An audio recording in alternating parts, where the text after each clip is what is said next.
When I think about that question, it makes me think about what I've done in my own life, which is when I was trained to be creative while I was at high school. So I did art while I was at school. I did it from grade 8 to grade 12. And I was taught creative skills. So I was taught how to make things, and I was taught how to use my imagination. And I was taught to make all kinds of things. And through the creative process, I was taught various component skills, like how to research, for example, as I've mentioned. And when I started thinking about how to make a living as an artist, what I did was, and what I tend to do, is I tend to think about all the different component skills that I have.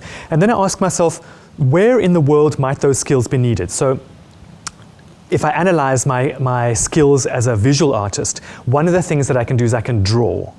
I can make a picture of something that looks like the thing that I'm making a drawing of. And if I ask myself, where in the world is drawing needed? And I think outside of the narrow idea of what an artist would do, obviously the art world would be one of those things. But if I think outside of the art world, illustration, so textbook illustration, you need somebody to make drawings to illustrate things. In the sciences, you need people to illustrate concepts and convey information visually.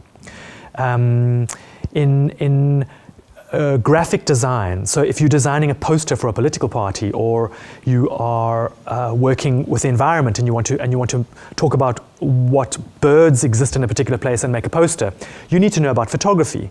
And I'm getting off my point a little bit here, but even coming to photography, in order to take a good photograph, my drawing skills, my ability to look at things which are core to drawing, become critical.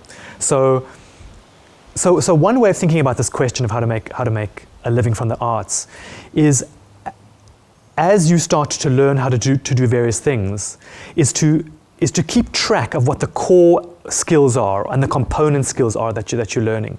Another one might be that another core skill of creative people is that you are able to organize your own learning.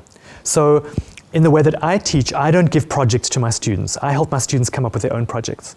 And so it means that they become self-motivating producers, creative people. And that means that they've got to keep track of time, they've got to make sure that they do enough research at the beginning and do enough exploration in the middle of the project, and then resolve it in some way towards the end and have some kind of product that they can then show as the fruit of their labors.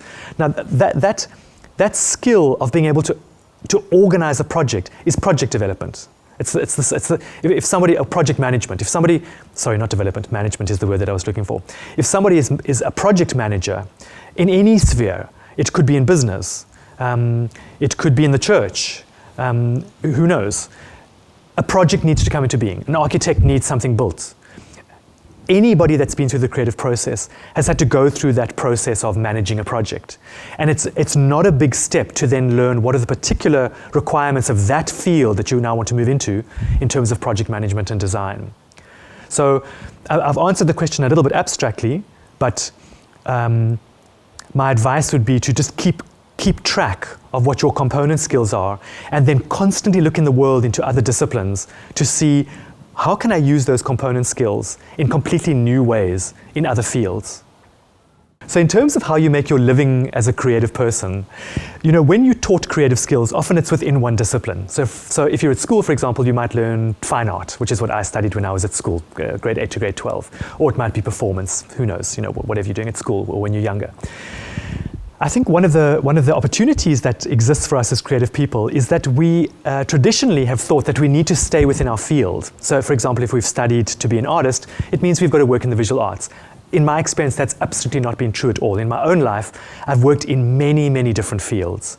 What I've done is I've looked at the skills that I've learned as a creative person, and I've tried to work out what are the component skills that I've learned as I've learned to be creative.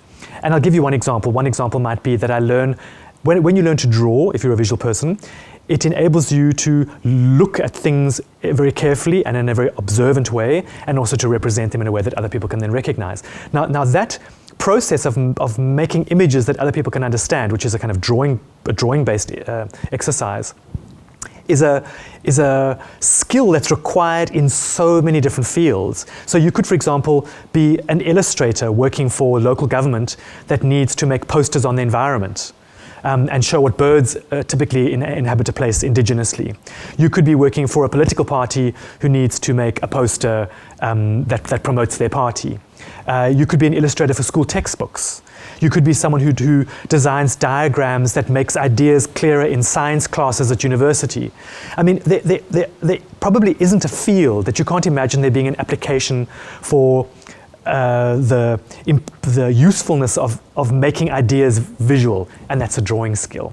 So it's possible to take this one component skill out of the many skills that I've learned as a visual artist and start to think about where, if I look at different fields, I go on the internet and I just start thinking about what different fields there are, might this field be useful? And could I then start finding out more about that field and seeing whether there isn't a place for my skills, and then find out how to learn the bridging knowledge that I need to bridge my skills as a person who can draw and make images with the needs of that particular client or field.